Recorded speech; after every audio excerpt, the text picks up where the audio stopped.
Ысык көлдө өткөн түрк тилдүү мамлекет башчыларынын 6-чы саммитине Европанын чок ортосунда жайгашкан Венгрия же бизче Мажарстандын премьер-министри Виктор Орбан дагы келди. Гундардын кол башчысы Аттила Европаны басканда Европада калган гун тукумдарынын мамлекети Венгрия түрк тилдүү мамлекеттердин саммитине катышып, карт тарых байланыштырган туугандары менен тарыхый, маданий байланышты чыңдоону көздөйт.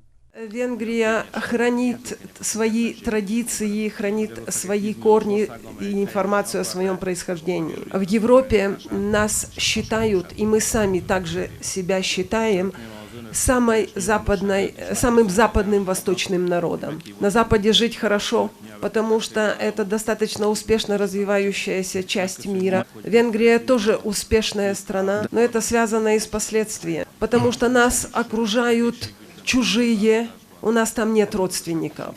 Поэтому Венгрия намерена заботиться о своих географических, культурных и духовных корнях.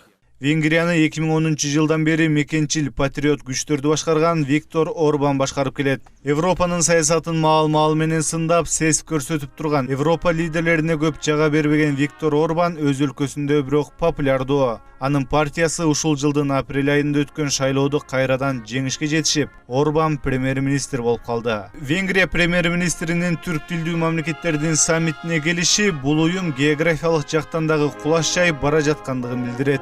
Türk tildi memleketlerinin, Boğurdaş memleketlerinin sammitinde bizim çakırımızda kabul alıp gelgenizge bizde ötken 3. Dünyada Köçmenler Oyunun resmi açılış azemine katış bergen için biz sizge tereң ырахчылык bildireriz.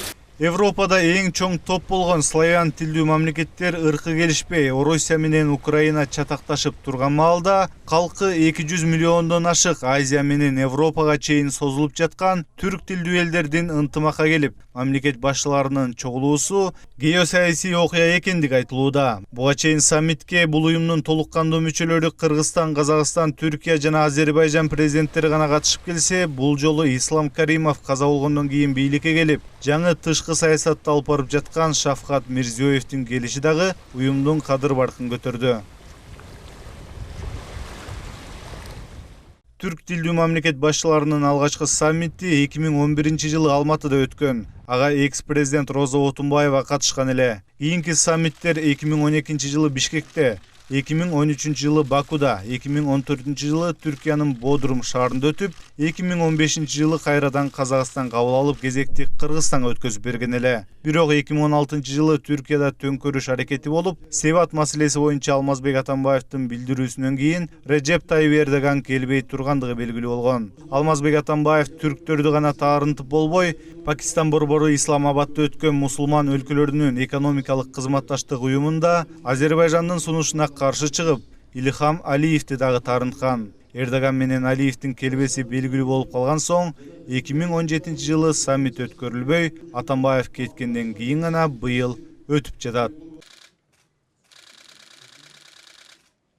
Кыргызстандын түрк тилдүү мамлекеттер менен болгон экономикалык байланыштары Казакстан, Өзбекстан, Түркия менен абдан тыгыз. Венгрия менен дипломатиялык байланыш түзүлгөнүнө 25 жылдын жүзү болсо дагы, мамиледе чоң жылыш жок. Бирок Венгрия өкмөтү жыл сайын кыргызстандык студенттер үчүн гранттык орундарды бөлүп, билим берүү тармагына көп көңүл бөлүп келет. Мындан миңдеген жылдар мурун Евразиянын даркан талаалары менен тоолорунун ээси болгон, чыгышта Кытай, батышта Европа элдеринин жүрөгүнүн үчүн алып турган түрк тилдүү бир тууган элдердин кызматташууну тарыхтан издеген аракети чыңдалат деп туралы.